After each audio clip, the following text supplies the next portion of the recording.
Y ya recibimos a nuestro invitado de lujo aquí en BM Online, al doctor Enrique Riera Escudero, doctor en Derecho Político, de trayectoria y actual senador por el Partido Colorado con varios posgrados, maestrías, cargos públicos nacionales e internacionales, cargos y servicios, como se dice, sí. Innumerables seminarios y distinciones recibidas, por ejemplo, tiene posgrados en Derecho Público con énfasis en gobernabilidad, Ciencias Políticas en la Universidad de Salamanca, España, especialización en Corrupción, Política y Economía en la Universidad de Salamanca, España, magíster en Planificación y Conducción Estratégica Nacional en el Instituto Superior de Altos Estudios Estratégicos del Ministerio de Defensa, abogado en Ciencias Jurídicas Diplomáticas de la Universidad Católica Nuestra Señora de la Asunción, innumerables seminarios como expositor y asistente en el país y en varios países. Entre los cargos públicos están de 2018 a 2023 senador nacional del Congreso de la República del Paraguay, de 2018 a 2021 presidente de la Comisión de los Derechos de las Personas con Discapacidad, de 2016 a 2018 ministro de Educación y Ciencias, de 2013 a 2016 presidente del Consejo de la Magistratura en representación del Poder Ejecutivo, de 2013 a 2016 también miembro y vicepresidente del Jurado de Enjuiciamiento de Magistrados, de 2001 a 2006 vicepresidente de la Secretaría de Transporte del Área Metropolitana Septama, de 2001 a 2006 presidente de la MUAN, que es la Asociación de 19 Municipios del Área Metropolitana, de 2001 a 2006 presidente de SICUGA, Sistema Catastro Urbano Integrado del Gran Asunción, de 2001 a 2006 vicepresidente de la Organización Paraguaya de Cooperación Intermunicipal, OPACI, de 2001 a 2006 intendente municipal de la ciudad de Asunción, de 1998 a 2003 diputado nacional de la República por el Partido Colorado, de 1994 a 1996 viceministro de la Juventud del Ministerio de Educación y Cultura, en 1993 secretario general del Ministerio del Interior, en 1979 a 1980 dactilógrafo del Juzgado de Primera Instancia Lo Civil y Comercial del Quinto Turno del Poder Judicial, y cargos y servicios a organismos internacionales, por citar algunos nomás porque tu currículum es impresionante. De 2002 a 2003 secretario ejecutivo de la red de Ciudades Mercosur, vicepresidente de la Unión de Ciudades Capitales Iberoamericanas de la región del Cono Sur, miembro titular de la Unión de Partidos Latinoamericanos con sede en Santiago de Chile, miembro del Consejo Directivo que representa a todas las ciudades del mundo, miembro del Comité Ejecutivo de la Federación Latinoamericana de Ciudades y Municipios de América Latina, miembro del Consejo Rector del Consejo Iberoamericano de Desarrollo Estratégico Urbano, y realizaste numerosas publicaciones también bibliográficas, entre estas El Paraguay que queremos, entre otras. También posee innumerables títulos, reconocimientos de universidades nacionales y extranjeras. ¡Qué trayectoria y qué privilegio tenerlo en BM Online, senador!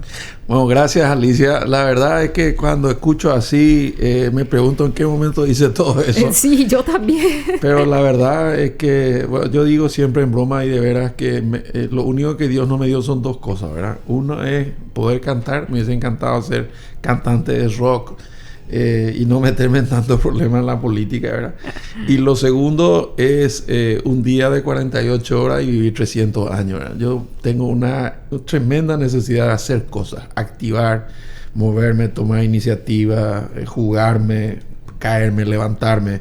Jugué rugby mucho tiempo, más de 20 años, y este deporte está muy vinculado a esta actitud ante la vida. Yo no me imagino cómo es un día normal para vos, a qué hora te levantás y cómo realizás todas tus actividades y compaginás con tu familia, porque tenés una familia ejemplar también. Bueno, esto no hubiese sido posible ni el 10% sin el apoyo de mi familia, ¿verdad? De seguro, Cruz, de los chicos a medida que fueron creciendo. Y de alguna manera se convirtió en una actividad natural, ¿verdad? Yo sufrí muchas ausencias de familia, sí. Pero trato de compensar con calidad y trato de compensar también con algo que yo heredé, un apellido limpio y de lucha.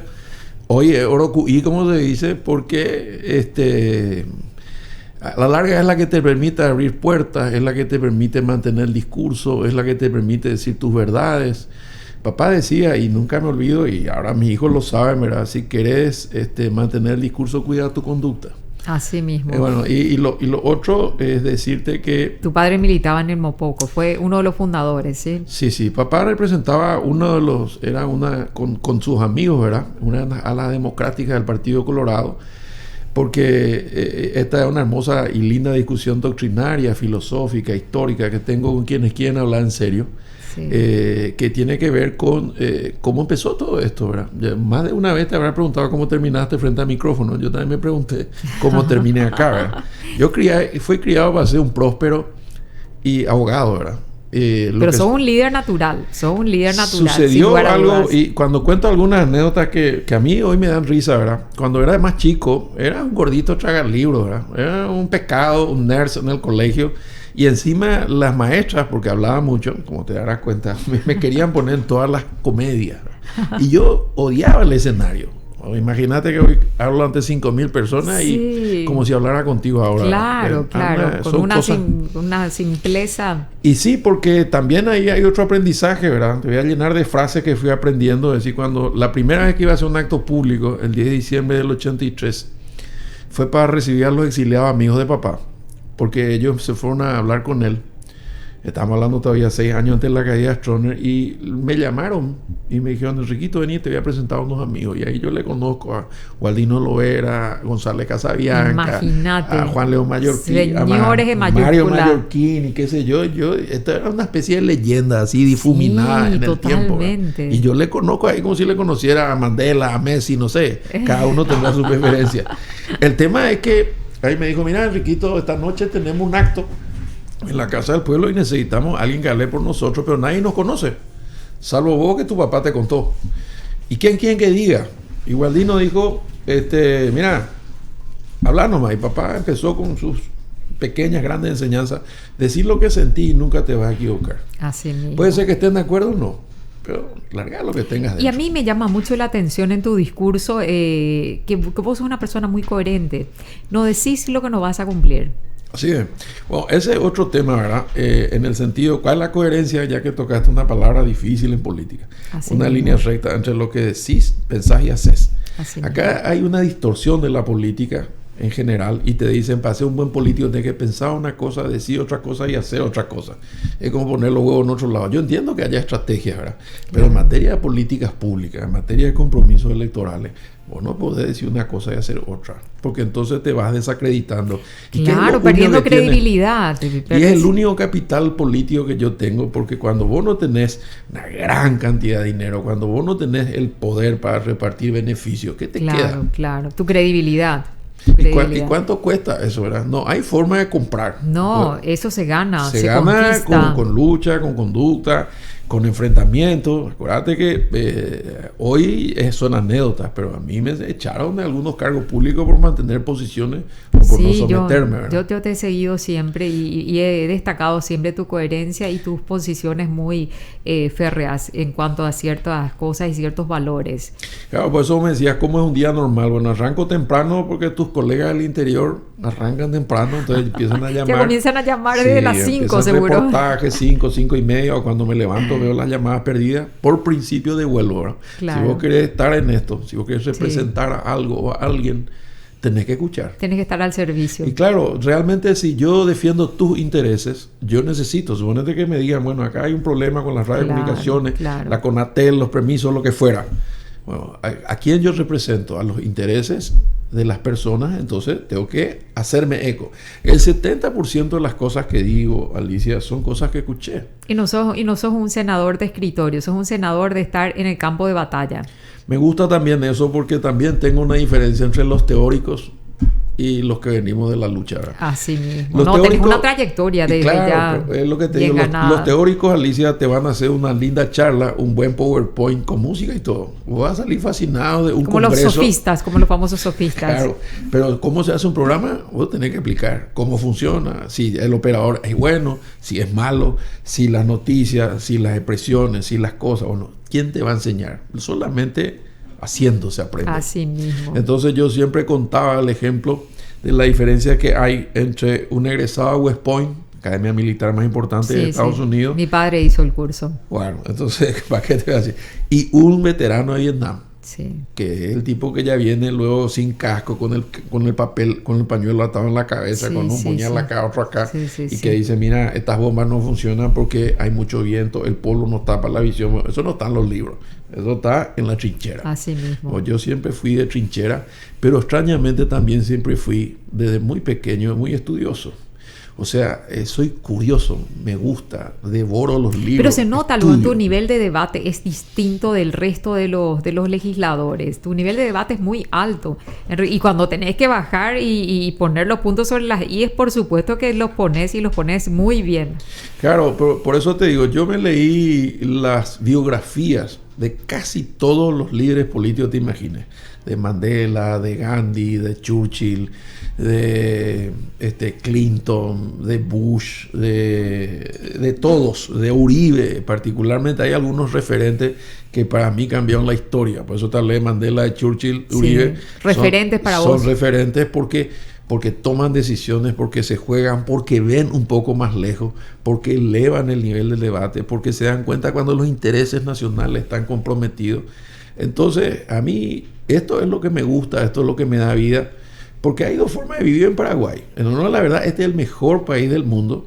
Si tomas una actitud de una decisión como la nuestra, de dar la cara, de enfrentar, de pelear, de tener batallas, victorias y derrotas, como el paraguayo tradicional que está bajo un mango tomando un tereré, preparado para el clásico, chupando una birra y con una linda novia y una cachaca y ya está. Sí, es no cierto. Lo desprecio, digo nomás que es una forma de vivir sin estrés, sin problema, pero probablemente nunca se involucre en nada. O sea, yo que trabajé en la intendencia y sé lo que hacen las comisiones vecinales, esa señora conocida que organiza a los vecinos, que se va a hablar con el intendente, que quiere ponerle desagües cloacales o quiere hacer unas cuadras empedradas o un puente peatonal para que los chicos lleguen al colegio, es el que se organiza y esa persona es la que resuelve ese problema. Dijiste una palabra clave, es el que se juega, te jugás. Aparte de la coherencia, te jugás por tus convicciones. Sí. Y aparte, sos capaz de decir las cosas que muchos nos animan a decir.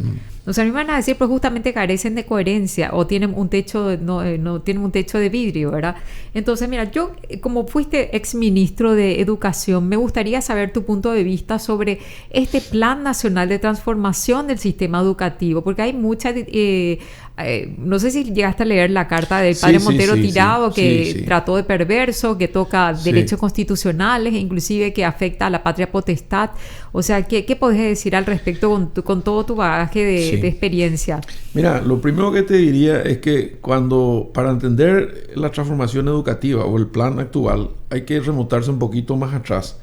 Porque cuando se produce la caída de la dictadura en el 89, se empieza a tomar en serio el tema de la reforma educativa, porque estaba politizada, partidizada y sectorizada. Y ahí se hace un diagnóstico en el que se trabajó mucho, gente muy capaz, entre ellas el propio padre Montero Tirado y otros especialistas. Y el diagnóstico arrojó que estábamos mal. Sobre todo había un problema muy grave, había muchos niños en la calle y fuera de la escuela. Sí. Bueno, esto obviamente obligó al ministerio en su época a masificar la enseñanza. O sea, se puso a construir escuelas en todos lados, se puso a capacitar docentes, porque no había la cantidad de docentes suficiente para atender la cantidad de niños. La cantidad de niños. Y pasamos de 1.000 escuelas a 10.000 en 20 años, 30. ¿verdad? Bueno, ¿qué pasa cuando vos masificás la enseñanza y no tener los profesores preparados a la velocidad? Porque la educación tiene una característica, es como ya la rueda de un automovimiento. No es que vos puedes parar el auto, dejar sobre taco y un año no se enseña nada a nadie porque vos tenés que arreglar la escuela, cambiar. No, es el movimiento, es una posta que vos tomás. Bueno. Y había circunstancias en que había miles de maestros que eran recibidos del año pasado. Es como si estuviéramos en el colegio, éramos compañeros, hoy paso de nuestro viejo sexto curso, hoy tercera a la media, y me recibo, y al año siguiente soy tu profesor, ¿verdad? Sí. Con poca experiencia, con poca formación. Bueno, en resumen, cuando se masifica la enseñanza, se baja la calidad. Porque, obvio, ¿verdad? Fue un crecimiento espontáneo, explosivo. Bueno. Eso arrastró un proceso muy largo en el cual se tenía otro componente. No se hacía una evaluación periódica de los resultados de los esfuerzos realizados, ¿verdad? Sí. Porque esfuerzos hubo, ¿verdad? Buenas intenciones hubo, ¿verdad? Pero como todo proceso de políticas públicas necesita ser evaluado. Sí, y no consensuado suficientemente. Sí, y no se evaluaba porque no había recursos, entre comillas, o voluntad política, llámale como quiera, ¿verdad? Porque cuando uno pone en el presupuesto, se llama voluntad política, y se priorizan, nunca los recursos alcanzan. O en tu casa, cuando entra la platita, decís, bueno, apagar la luz, el agua, claro, el celular, el combustible, la escuela, el colegio, la universidad, y si sobra me llevo vacaciones. Claro. Bueno, lo mismo pasa en el Estado. Tienes que poner la plata en la salud, la educación, la seguridad y la justicia. Si eso no funciona, el país se puede ir al bombo. Ahora, si vos priorizás otras cosas y la plata no alcanza, no había evaluación. Cuando yo entro al Ministerio de Educación, en el cual estuve en esa época, por eso te conozco, ¿verdad? Yo fui viceministro en la juventud en el 94 y después fui ministro en el 2013. Entonces me encontré con el mismo ministerio que yo había conocido 20 años atrás y entonces encima recibo la evaluación que se llama SNEPE, de evaluación segmentada por cursos en los 3 niveles, y ahí llegamos a una conclusión bastante dolorosa, ¿verdad? Que era que de cada 10 niños que entraban, solo 2 o 3 llegaban al último curso, culminaban, entendiendo lo que se lee, comprendiendo. Pero hasta ahora es un gran problema. Hasta ahora en las universidades se llega y no comprenden un texto. Todo tipo de razones, pero este era el resultado frío y duro. Yo como ministro me tenía que ir porque 6 meses antes de la elección tenía que renunciar al cargo y tenía 2 alternativas: o hacerme el burro o contar la verdad. Podía yo dejarle que le explote la bomba al siguiente ministro, pero por todas esas razones de responsabilidad que uno tiene en el cargo, dije, no, hay que avisar que esto es así, estamos yendo mal, hay que hacer ajustes, hay que revisar.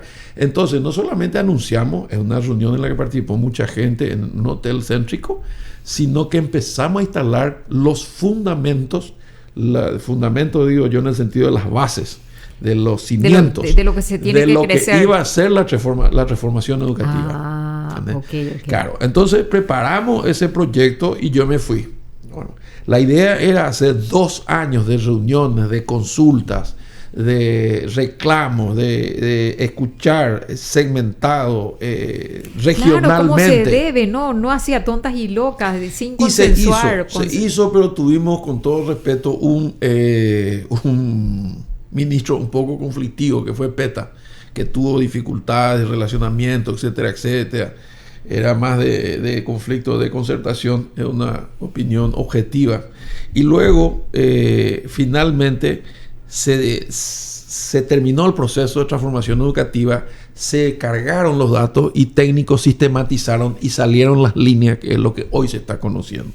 Naturalmente, ese resultado, en mi opinión, es preliminar. En relación a la opinión del padre Montero, yo no solamente los respeto, sino los quiero mucho, ¿verdad? Y debería abrirse el debate, porque todavía no se va a implementar nada. Las políticas educativas toman un tiempo la implementación. Y en lo que tiene que ver con las políticas de género, eso es lo que asustó mucho a los padres, es real. De género. Yo tuve batallas internas dentro, porque te puedo decir que el Ministerio de Educación es una ciudad flotante. Son 80.000 personas. Son 10.000 escuelas. Hay 1,5 millones de niños que van a la escuela todos los días. Bueno, entonces vos tenés que tener un férreo control en el sentido administrativo de los productos y de los problemas y las dificultades que hay dentro del ministerio. Y tenés 4 ejes que más o menos tenés que manejar. Uno es la infraestructura, otro es el tema de la alimentación escolar, el otro son los materiales escolares y el cuarto que tiene que ver con el contenido del currículum. Y la comunidad educativa, que tiene que ser protagonista de todo esto, tiene 4 patas. Uno son los jóvenes, tiene que tener centro de estudiantes y su referente. Otra es la directora. Otra es la presidenta de la Asociación de Padres y Madres, que le llaman ACES. Y el cuarto tiene que ver con el representante de los profesores. Bueno, estas 4 patas, los profesores, la directora, los jóvenes y los padres, tienen que estar de acuerdo. La Constitución, para tranquilidad de todos, establece que mientras esta no se modifique, es imposible hablar, por ejemplo, de un tema sensible como el matrimonio igualitario. Porque la Constitución establece que tiene que ser el matrimonio entre el hombre y la mujer dentro de los valores tradicionales de la familia. La Constitución también prohíbe todo lo que tiene que ver con aborto, porque protege la vida desde la concepción hasta la muerte. Entonces, y la Constitución autoriza y las leyes a las familias que hasta los 18, 20 años de edad, hasta no tener mayoría de edad, vos tenés la patria potestad, de tu hijo. Entonces tenés que saber qué se le enseña a tu hijo. Pues eso es responsable directo. Entonces, el debate va a continuar, pero la Constitución nos protege. Por otro lado, la reforma educativa tiene que ser socializada, discutida y luego implementada. Tal cual. Porque necesitas un montón de plata, y no solo hablo de recursos físicos. Plata lo que sobra, porque están recibiendo de las ONGs y todo eso. A nosotros nos tocó hacer experiencias, ya pensando en la transformación educativa, en los dos sentidos. Por un lado, capacitar 40.000 docentes simultáneamente en universidades privadas. Sí. Lo hicimos. ¿Y cómo lo hacíamos? En los fines de semana. ¿Y dónde lo hacíamos? En las 230 filiales de las universidades privadas del Paraguay. ¡Qué bueno! Con un currículum básico. O sea, por primera vez, gente del interior de la República, gente con limitaciones, sin oportunidad, formado en institutos privados de educación, que fue un gran negocio. O el ICE, el viejo ICE, que está en el kilómetro 4.000, estaba. Bueno, entraron a una universidad privada y recibió una educación de primera en temas básicos por primera vez. En paralelo, la crema, por decirlo así, los líderes de los líderes, y implementamos un plan con Becal, que al principio mucha gente tenía miedo, que es la de enviar los mejores docentes a las mejores universidades de Europa. ¡Wow! Así está. Entonces, cuando yo planteé esto, el primer lote de 600 maestros rurales, pero ni siquiera elegidos por el ministro, menos por el Partido Colorado, tampoco por el presidente, fueron elegidos por las propias universidades. Entonces se fueron a la Complutense de Madrid, se fueron a la Universidad de Navarra, a la Universidad Autónoma, otros se fueron a Colombia, otros se fueron a Chile, bueno, y así. Eso te habrá brindado muchísima satisfacción. Y otros se fueron a Francia, claro. A mí, yo cuando empezó el programa fue una cosa impresionante, porque vos imaginate que yo empezaba a recibir los mensajes, los retornos, y era, ministro, yo nunca salí de Paraguay, nunca me subí a un avión, yo sabía que existía este mundo, no puede ser que en Europa vivan así. Entonces había una revolución mental, emocional en cada uno de estos líderes naturales, te repito, elegidos por las propias universidades. Bueno, y una anécdota que te pinta de cuerpo entero, ese proyecto que en simultáneo todos los mandos medio educados en las universidades privadas y todos los líderes de los líderes en las mejores universidades de Europa, pagados por Becal, la mejor inversión en recursos humanos. Tanto era el ruido que hacía todo esto, ¿verdad? Que, como sucede en política, alguna gente dijo, mira, me parece que Enriquito se equivocó, ¿cómo vamos a mandar maestras rurales a París? Pero estamos todos locos, no van a fracasar. Al contrario, son los que más van a aprovechar. Claro, va a ser un escándalo, va a ser un fracaso. Bueno, finalmente el presidente un día me llama, me dice, mira, yo confío en el proyecto, yo estoy de acuerdo en lo que estamos haciendo, yo te apoyé, pero necesito que te vayas por lo menos a España a ver cómo está yendo nuestro proyecto. Fantástico, presidente, toma una para pesquisar. Claro, y me voy, ¿verdad? Le pido una audiencia como ministro de Educación al rector de la Universidad Complutense de Madrid, y hay 80.000 alumnos en el campus, ¿verdad? Y ahí están nuestras maestras de Yutí, de Itacurú, de Borja, bueno.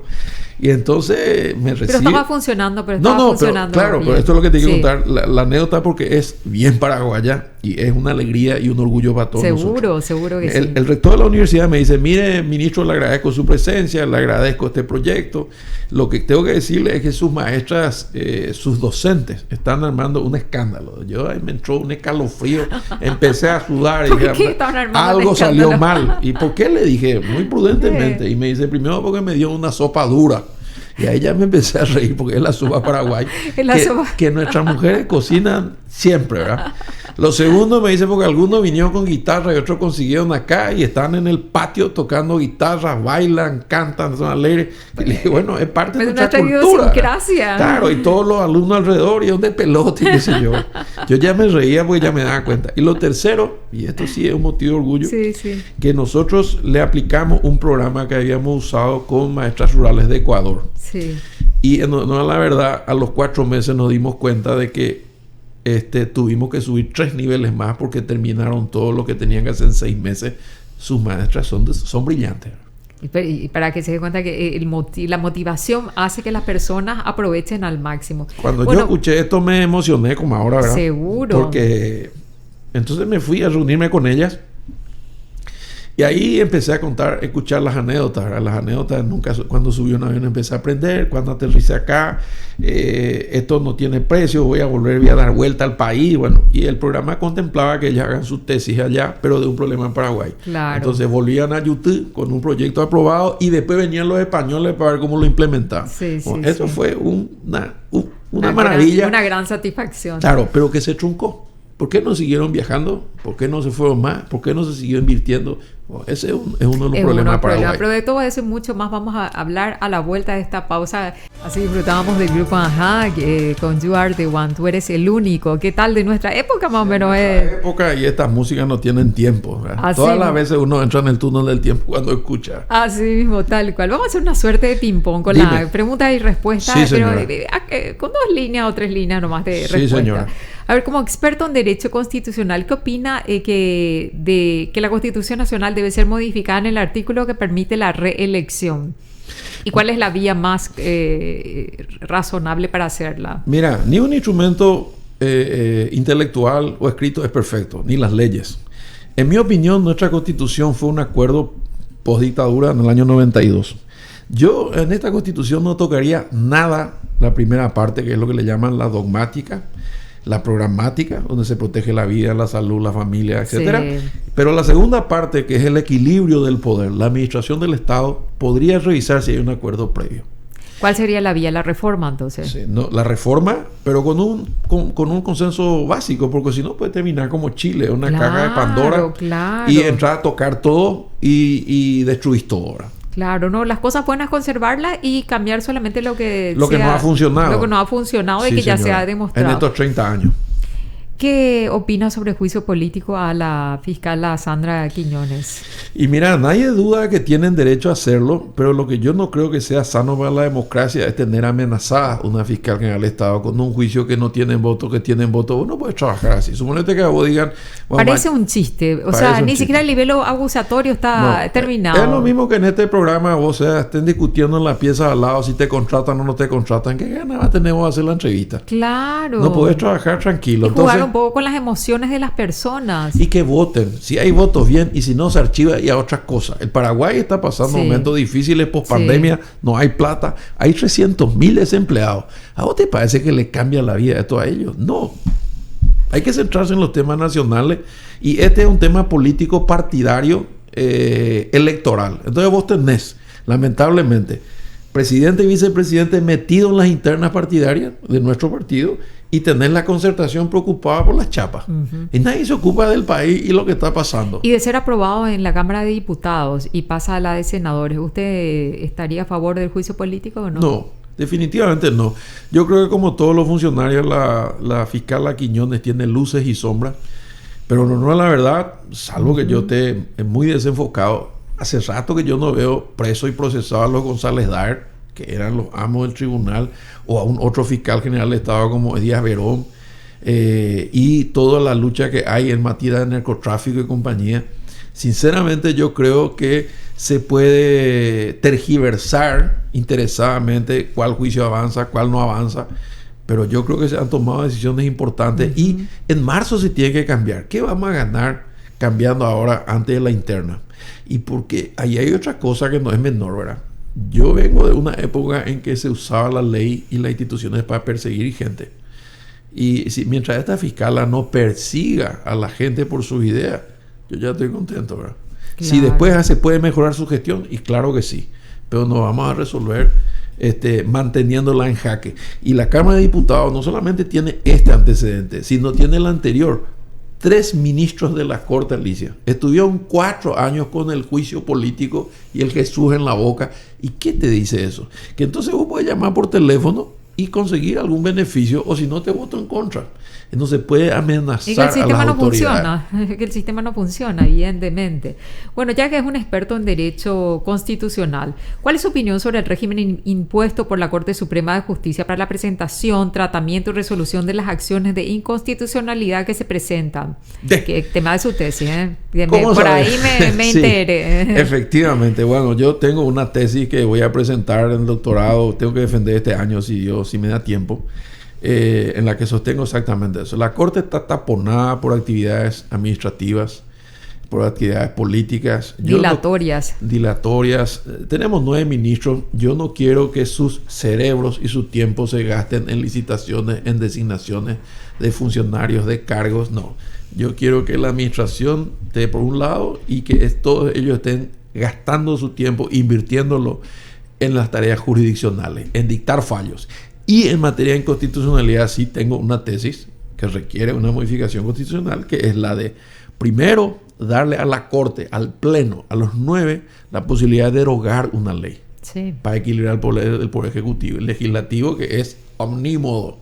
Te hablo siendo miembro del Congreso. Sí. Y segundo, darle la inconstitucionalidad del caso concreto a todos los jueces de primera instancia, como es en el amparo. Claro. O sea, lo que no se justifica que vos, para hacer una inconstitucionalidad, vengas desde Concepción, porque solo la Corte resuelve, y encima, si tenés la suerte de que salga el fallo, te afecta solo a vos. O sea, va a poner un absurdo para entendernos con tu audiencia. Sube la nafta. Yo considero que el decreto es inconstitucional. Presento la medida. Me dan la razón y solamente me afecta a mí. O sea, a 7 millones de paraguayos la nafta le sube, pero a mí no, porque ando con mi sentencia en el bolsillo. No tiene lógica. No tiene lógica en absoluto. ¿Y cómo se puede justificar la existencia del estudio previo de admisibilidad o no de las acciones de inconstitucionalidad presentadas, no previstas en la Constitución Nacional y por lo tanto inconstitucional? Y voy a decir algo que denuncié, siendo miembro del jurado de enjuiciamiento. Sí. La afinada ministra Gladys Barreiro de Módica, en un momento dado yo le dije, mira, tengo información de que hay una oficina de admisibilidad que ni siquiera está integrada por ministro, y esa oficina te cobra peaje. Si ellos te dan el ok, te admiten, y si no te dan el ok, no. Y ellos no tienen facultad. Constitucionalmente son ustedes los que tienen que tratar el tema. Claro. Y me dijo ella, ¿es así? Bueno, y efectivamente desarmó la oficina de admisibilidad y entró a la Corte. Pero la Corte no tiene tiempo. O sea, y te voy a decir algo más. En la tesis que yo presenté en el 93 para mi maestría, yo ya sostenía que entraban 5 pedidos por día y salía 1. Entonces la pregunta es, ¿cuántos se acumulan ahí? No, ¿cuántos se resuelven? Se quedan por los siglos de los siglos. Y bueno, amén. Y entonces una ley que no se aplica no tiene virtud. Tenemos que tener instituciones y leyes que se apliquen para que la justicia sea pronta y barata. Sí.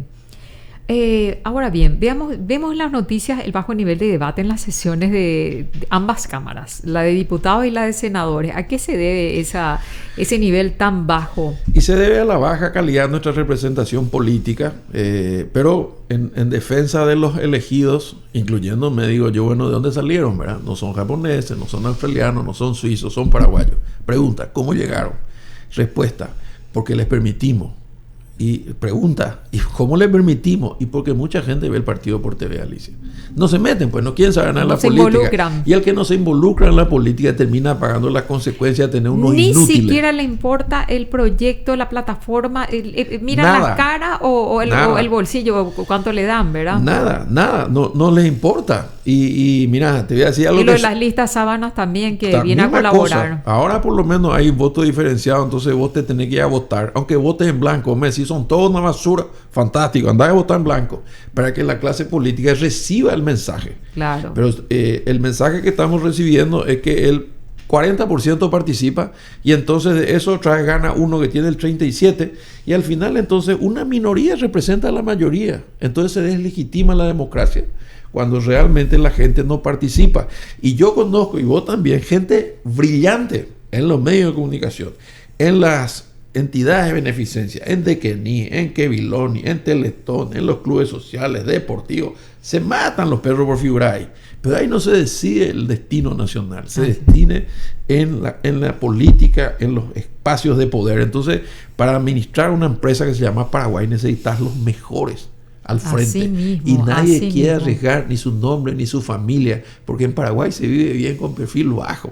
Sí. Entonces no hay que meterse. Y también tenemos una cultura de no participación. Acordate vos y yo que venimos, digamos, de una época clausurada. Sí. No te metas, no pidas la palabra, no opines, no vaya a llegar primero, pero no vaya a llegar último. Ese no es tu problema. A ni que te reputado, Pepe. Y entonces, ¿cómo vamos a tener un país que salga adelante sin líderes? Necesitamos 1000 John F. Kennedy, 1000 Obama, 1000 Mandela, 1000 Churchill. No hay forma de resolver esto sin líderes. Pero ¿cómo vamos a tener líderes? Si ahí te vuelvo un ratito al Ministerio de Educación. Cuando yo asumí en el 94, 4 años después de la caída de Stroessner, el primer decreto que derogamos, ¿sabes cuál fue? La prohibición de elegir centros de estudiantes en los colegios. Sí. O sea, los líderes arrancábamos en la universidad, los que tenemos la suerte de llegar. El resto se perdía por el camino. No había centros de estudiantes porque eran complicados organizar los jóvenes. Y cuando yo me retiré del ministerio, ahora, 2016, de los 10.000 colegios, no había 800 presidentes de centro. Qué increíble. Entonces los jóvenes no se interesaban, ni las autoridades querían organizar los jóvenes para que no les enfrenten. Hay que involucrarse para después protestar. Y mira, desde la gradería todos somos unos reyes. Así mismo. En la cancha se meten los goles. Así mismo. Pero yo sé que en la cancha vos tenés que exponerte, ¿verdad? Vos chutar el arco, se va a la gradería, los perros te silban. O metes un golazo, te adoran. Y eso cambia minuto a minuto. Un arquero que ataja todo el partido es un crack. Y cada vez más va, cada vez más hace una macana en minuto 44 y al día siguiente es ajusticiado. ¿Quién quiere vivir así? Bueno, con miras a las elecciones de abril del 2023, sí. ¿Qué opina de los candidatos? ¿Tienen posibilidad de éxito? ¿Son líderes? Mira, ¿cuál es su opinión? Yo estoy hace mucho tiempo en esto y te digo sin fanatismo y con objetividad. El mejor candidato que tenemos es Santiago Peña. Santiago es un hombre joven, es formado en los Estados Unidos, es economista, no tiene una sola denuncia, administró intereses nacionales y mucho dinero. No se le pegó, que yo sepa, ni una moneda. No le vende un clavo al Estado, ¿verdad? Uh-huh. Y bueno, y alguna gente le adjudica su falta de autonomía. Y este es un mito que en algún momento dado se va a demostrar. Yo fui ministro del gobierno del presidente Carter. Santiago fue ministro. Tony Barrio fue ministro. Y los tres nos hicimos muy amigos. ¿Por qué? Porque Santiago no tenía que dar la plata para mandar las maestras, Tony tenía que conseguir plata para las ambulancias. Bueno, ¿y la falta de trayectoria política que...? No, la trayectoria política de Santi tiene por lo menos 20 años en la administración pública, internacional y nacional. Claro, él fue presidente del Banco Central. Eso es importante recalcar. Él fue miembro del Banco Central y él fue ministro de Hacienda.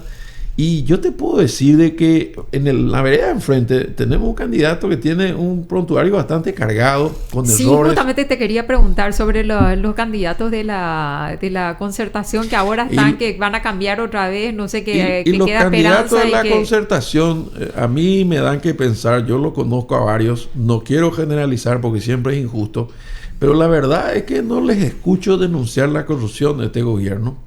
Está medio ciego, sordo y mudo. Está más preocupado de sus lugares. Música de Shakira. Está medio preocupado de sus lugares, de la dupla, etcétera, etcétera. Pero no lo escuchas, no hay oposición. Arco libre, claro. Juegan, ¿verdad? Entonces, ¿qué pasó en Petropar? ¿Qué pasó en el INDER? ¿Qué pasó con los 445 camiones que vimos todos filmados en la aduana? ¿Verdad? Y yo ahí digo, bueno, ¿qué van a hacer esto cuando lleguen, verdad? Si hoy son funcionales a este gobierno. Y lamentablemente debo decirte que una parte de mi partido está aliado con la oposición y esa es la razón por la cual yo creo que ellos están silenciados ahora. Sí. Hablemos de Itaipú. Sí. El próximo año se tiene que negociar el anexo C y todo el tratado internacional. Estamos en igualdad de condiciones de poder negociar porque ni siquiera tenemos un equipo conformado. Brasil ya tiene su equipo conformado ya desde hace mucho tiempo y no solamente son idóneos, son expertos en el tema y tienen todo el apoyo de Itamaraty. Yo creo sinceramente que no están convocados los mejores. Hay gente que sabe, hay gente que opina, hay cosas que se publican, pero también veo poca voluntad política del gobierno de defender los intereses nacionales. Es más, recordarán todos que al inicio de este gobierno hubo un intento de entrega, ¿verdad? Con el famoso negociado a la venta de la energía y qué sé yo, y eso le golpeó fuerte, nos sacó credibilidad, porque cuando tenés eso, no solamente el problema es adentro, sino sobre todo afuera. ¿Quiénes son todos estos interlocutores? Si a vos te plantean, otra vez te uso el ejemplo, trabajar en tal o cual medio, Depende de quién es el que te proponga, ¿verdad? Claro. Si el que te propone es un personaje, vos decís, bueno, este tipo no me habla en serio, ¿verdad? Claro, querés negociar salario, horarios, contenido, bueno. Y en este caso particular, nosotros tenemos una agenda. ¿Qué le conviene a Paraguay? ¿Le conviene retirar toda su energía? La pregunta, ¿tenemos la red de distribución?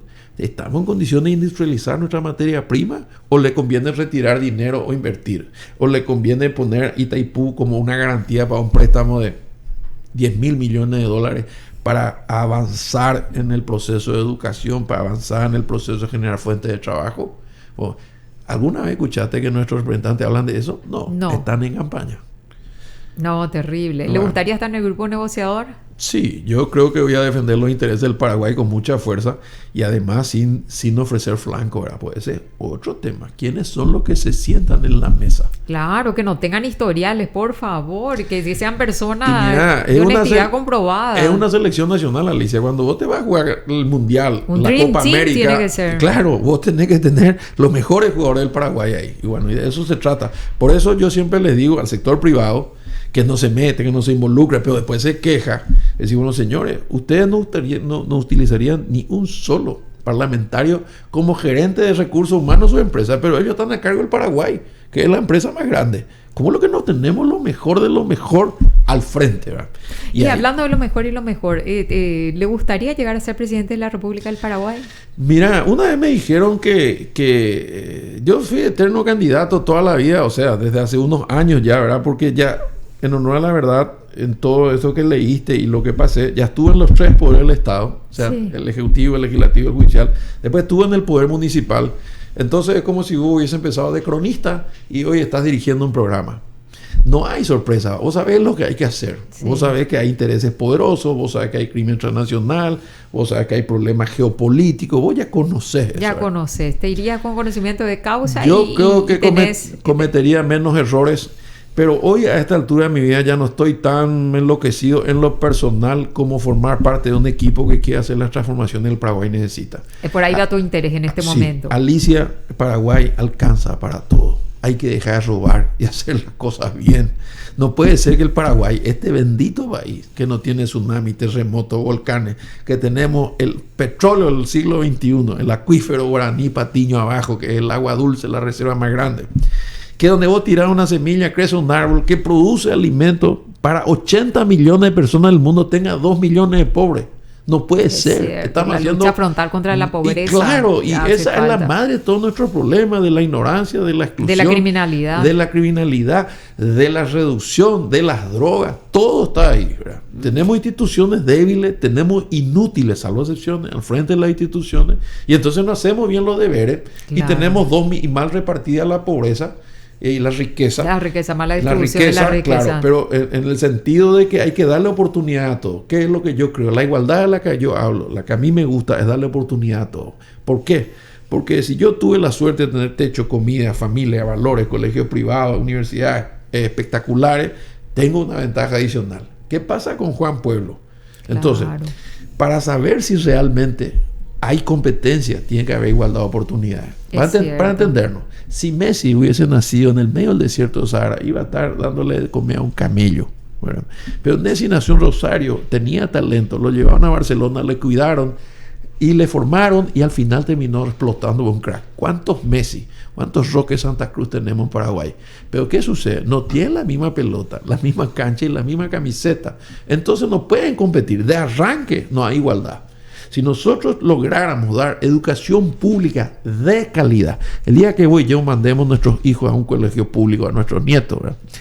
El día que tengamos que elegir la salud pública, como acabo de ver en Europa cuando me fui a la presentación de tesis de mi hijo, entonces vos vas a tener un país desarrollado. Mientras tanto, vos pagás tus impuestos, pero tenés que tener seguridad privada. Vos pagás tus impuestos, pero tenés seguro privado. Vos pagás tus impuestos, vos pagás colegios privados. Así mismo. Entonces, todo lo que está a cargo del sector público está por debajo de sus posibilidades. Sí, es de baja calidad. Lamentablemente es de baja calidad y uno apuesta a lo privado. Y claro, y hay gente comprometida. Pero ¿dónde está el problema, Dan? La corrupción, que escuchaste 300 veces, ¿verdad? Sí, y pero la está insertada en la cultura. Es que yo no lo digo, Alicia, lo dice el BIT. En Paraguay, y esto duele como si pusiera hierro caliente en el corazón. Se roba $6 millones por día. El BID, Banco Interamericano de Desarrollo, tiró esta cifra. Estamos hablando de 1.800 millones de dólares es muchísimo. Año. Estamos hablando del 12 al 15% del presupuesto general de gasto. ¿Y quién roba esa plata? Y roban las familias o los equipos políticos de todos los colores que están cerca del poder.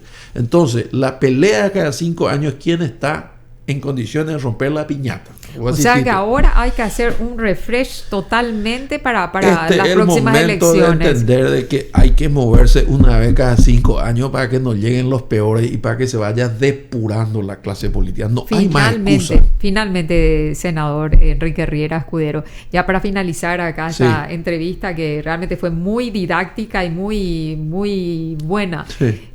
Algo que quiera decirle a la audiencia referente a la hora de votar, qué criterios utilizar y qué tienen que tener en cuenta.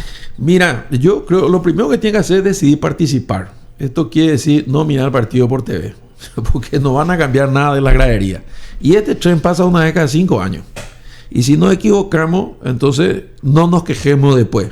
Pero hay que votar. Y si no nos gusta nadie, en blanco. Si tenemos 1 millón de votos en blanco, también es un mensaje. Nada de lo que nos ofrecen nos gusta. Lo segundo que hay que mirar es la trayectoria, los antecedentes. Lo tercero que hay que mirar es la capacidad. Si tiene capacidad o no, porque voy a decir algo que quiero que sea bien interpretado. La política no es para cualquiera. El oficio, la experiencia, la conducta son clave. Estoy leyendo un libro que se llama El oficio del político. Que a saber vivir con presiones, tomar decisiones, asumir riesgos, informarse, estar en contacto con la realidad, porque las decisiones que tomamos le afectan a mucha gente. Entonces, por favor, tómense el tiempo de elegir el menú. Hoy hay para todos los gustos, de todos los colores. Hay hombres, hay mujeres, hay jóvenes, hay viejos, hay partidos, hay concertación, hay centro, hay derecha, hay izquierda. Lean, miren y elijan. Y entonces, si es que el que ustedes votaron no es electo y el elegido hace macana, tendrían el derecho de protestar. Pero si se quedan en su casa, no se quejen, porque al final, y esto también es duro, la palabra idiota la inventaron los griegos en el siglo de Pericles. Y el idiota era el que era tan especial que no se metía en los asuntos públicos. Entonces, no seamos idiotas, participemos en las elecciones del 18 de diciembre primero para pasar el primer filtro y el 30 de abril después, y después participemos activamente con el electo, o para hacer oposición, para transparentar o para acompañar las decisiones de gobierno. Muchísimas gracias, señor senador, por su tiempo. Y bueno, acá ya lo dijo todo. Tuvimos una excelente entrevista con el senador Enrique Riera Escudero y bueno, lo vamos despidiendo con una música. ¿Le gusta Roxette? Sí, me encanta. Bueno, escuchemos entonces The Look.